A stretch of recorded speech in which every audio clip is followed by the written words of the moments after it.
Paco, quand on parle des Américains, du côté des combattants, c'est quoi l'écho? Alors du côté des combattants, il faut savoir qu'il y a énormément d'Américains. C'est une des majorités, nous, dans les bataillons internationaux. Ils sont là, ils restent là et ils comptent pas changer. Pour eux, c'est la victoire ou rien. Tout comme les combattants ukrainiens sur le terrain. C'est une victoire ou rien. Personne ne croit à la paix, premièrement.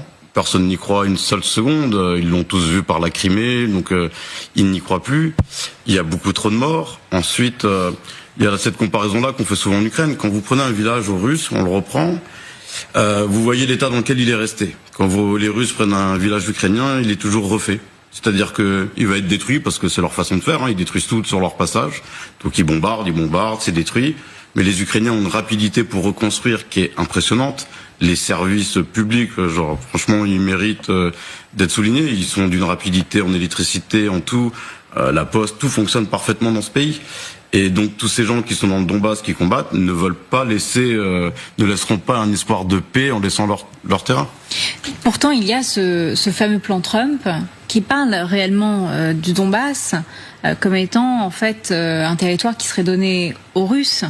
Quand vous entendez ça, alors que vous étiez dans le Donbass, est-ce qu'on peut dire réellement que le Donbass est en majorité aux Russes ? Non, pas du tout. C'est pas une grosse partie par rapport au pays. Ensuite, il y a une chose, c'est qu'il y a des années, Kharkiv était tombé très rapidement grâce aux pro-russes, ce qui n'a pas été le cas ces derniers temps. Et ils se sont rendus compte que les pro-russes, il y en a très très peu. On a beaucoup d'infiltration, beaucoup de soldats infiltrés ou de civils infiltrés qui sont infiltrés dans les civils.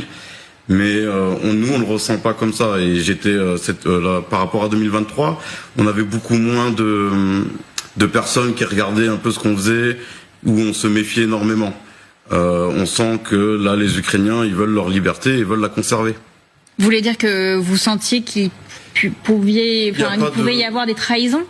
Alors, on en a connu, donc c'est assez connu dans le coin de Kharkiv en particulier et sur le sud du Donbass. On a beaucoup de gens infiltrés ou de pro-russes qui vont donner de l'information, mais nous, on a pu constater sur les zones d'opération où on a pu être que c'était très faible comparé à d'autres années précédentes.